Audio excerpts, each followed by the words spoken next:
Hello viewers, welcome to Educare Academy. This is a continuation of my last video on real numbers. In part 2 of the real numbers, we learned the solutions of 5 important problems. Similarly, in this part 3 video, I am going to solve 5 more problems. Hope these solutions will be useful for you and they will give you the required knowledge. Hence, watch the video till the end and don't forget to write your comments or suggestions. Your comments and suggestions motivate me to make more and more such videos so that I can help the students in need. Hence, if you really like the video, press the like button. If you are not subscribed yet, subscribe the channel and press the bell icon so that the notifications of my videos can reach you without any problem. So here we are going to start our problems.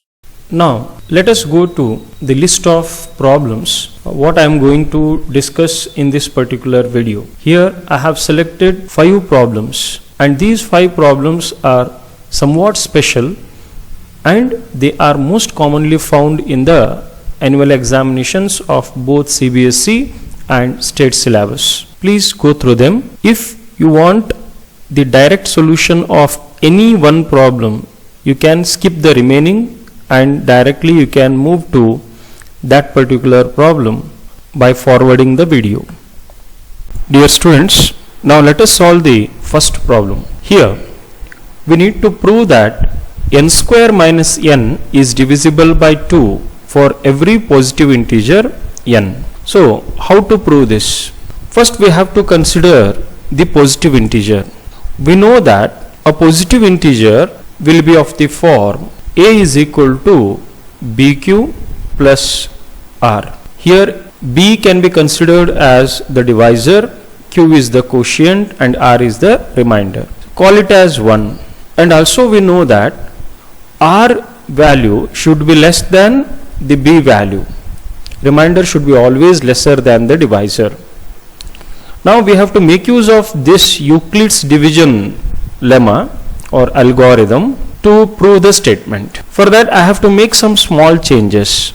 That is, let us consider a is equal to n, b is equal to 2, then r will be lesser than, as it is lesser than b, so r will be having the values either 0 or 1. Hence we have to consider the r values as well as a and b values so that we can prove the statement. So let us consider if r is equal to 0 in 1, then n is equal to 2 into q plus 0 or n is equal to 2q.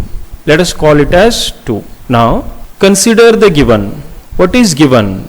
Given is n square minus n, which can be written as n into n minus 1 by taking n common. Now substitute the n value from 2. It is 2q into 2q minus 1, as it is the product of 2 consecutive integers. See, 2q is one integer, 2q minus 1 is another integer. Hence it is the product of 2 consecutive integers. So the product of 2 consecutive integers is always an even number. Remember this. So here I am writing the note for you. Remember, product of 2 consecutive integers is always even. Okay. For example, if you take say 5 into 6, right, it is 30. So 30 is an even number. Like this you can take any 2 consecutive integers and we know that if it is even number, then definitely it is divisible by 2. Therefore n square minus n is equal to 2q into 2q minus 1 is divisible by 2. Okay. Now let us consider the second one. That is, if r is equal to 1, then the equation 1 becomes n is equal to 2q plus 1 because r value is 1. Now substitute this equation 3 in the given. So therefore the given is n square minus n, which is nothing but n into n minus 1. Now when you substitute, n value is 2q plus 1 and n minus 1 is 2q plus 1 minus 1. So plus 1 and minus 1 are cancelled. Again what we got? We got the product of two consecutive integers, isn't it? So 2q plus 1 and 2q, they are again the product of two consecutive integers. It may be like 8 into 7 or 10 into 9, like that. So again it is an even number.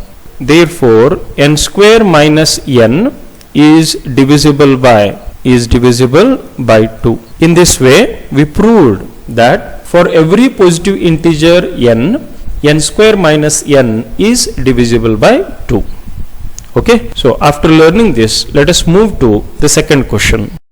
Dear students, here we have one more very important problem. In this problem we have to prove that if n is any positive integer, then n cube minus n is divisible by 6. It is somewhat similar to the previous problem what we have solved. First let us understand the logic which is used in solving or improving this problem. Here we need to prove that n cube minus n is divisible by 3, and also we need to prove that n cube minus n is divisible by 2. If an integer is divisible by 3 as well as 2, then definitely that integer is also divisible by the product of these two numbers, that is 6. So this is the logic which is present behind the problem. Okay, so therefore separately we need to prove that n cube minus n is divisible by 3 and n cube minus n is divisible by 2. Is it clear? So first I am going to prove that n cube minus n is divisible by 3. For that I consider the positive integer a is equal to bq plus r, where r is less than b. Now let us consider the values for a, b and r as we did in the previous problem. A, let the a value be n, b be 3, then r value will be either 0, 1 or 2. Therefore, for different values of r, we need to consider the given integer. Therefore, first let us consider r value is equal to 0 in the positive integer along with the value of a and b. It will become n is equal to 3q plus 0 or n is equal to 3q. Call it as 1. Now let us consider the given integer. The given integer is n cube minus n, which can be written as n into n square minus 1. It is done by taking the n common. Now this n square minus n is in the form of a square minus b square, hence it can be written as n plus 1 into n minus 1. Now substitute the value of n from 1. It will become 3q into 3q plus 1 into 3q minus 1, or it can also be written as 3 into m, where m is an integer and it can hold the value q into 3q plus 1 or 3 and 3q minus 1. As n cube minus n is equal to 3m, as it is the multiple of 3, therefore we can write it as n cube minus n is divisible by 3 for r is equal to 0. So this is the first case what we proved by taking r is equal to 0. In the same way we have to consider r value as 1. Then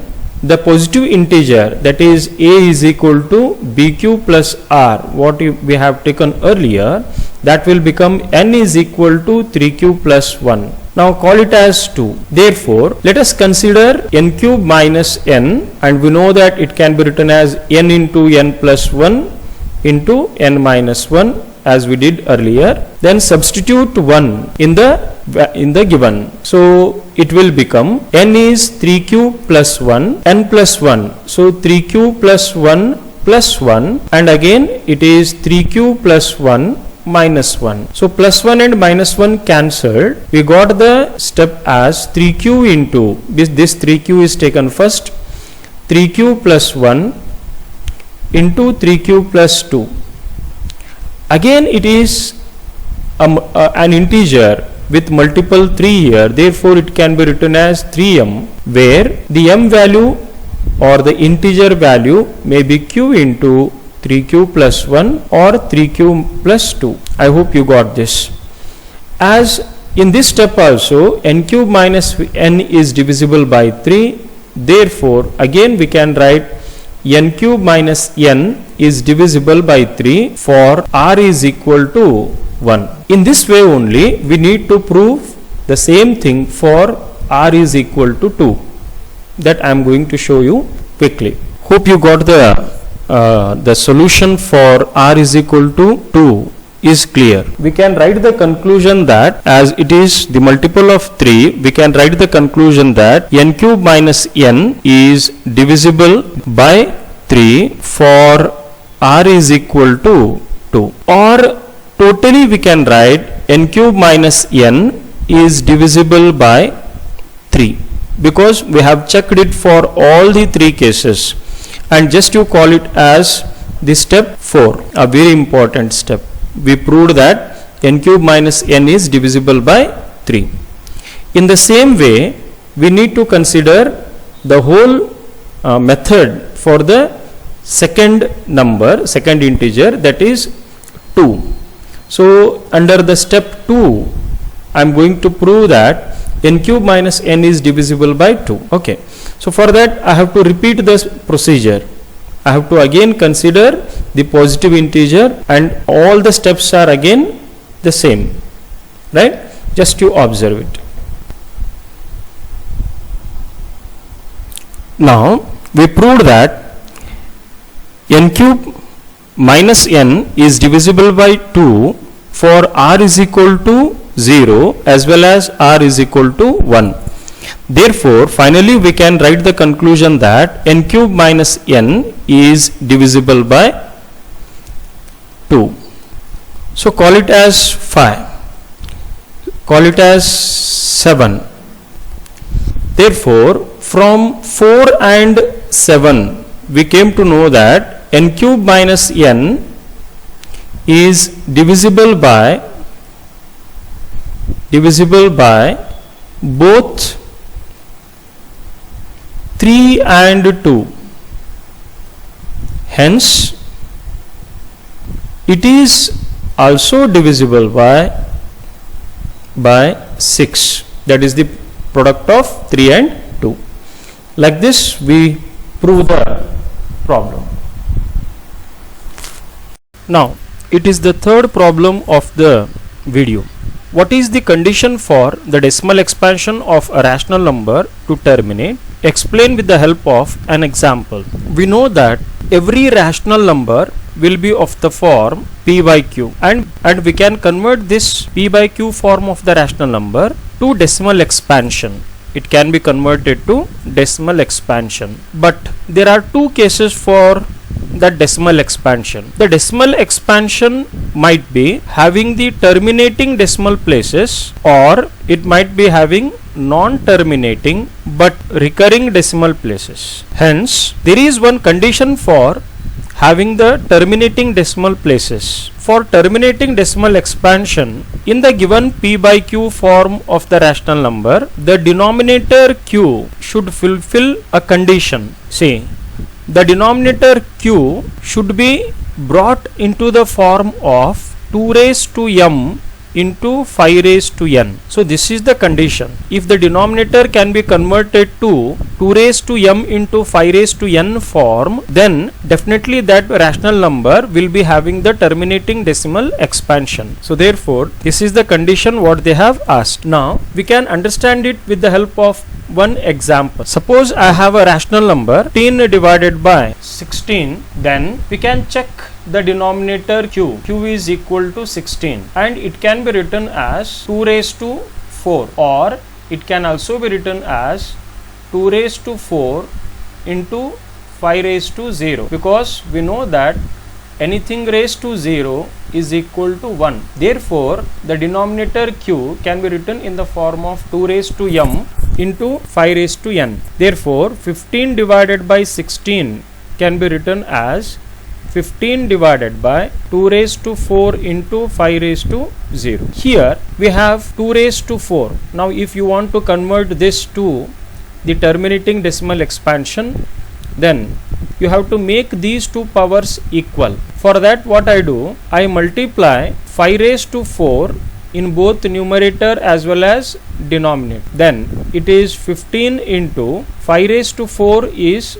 625 whole divided by, see, it can be written as 2 into 5 raised to 4, or product of the numerator will be 9375, whereas the denominator will be 5 2s are 10 raised to 4, it means it is 10,000. Now as we have 4 zeros, then if you convert the numerator, then it will be 0.9375. it is exactly the terminating decimal expansion of the given number 15 by 16. Like this we can prove the concept.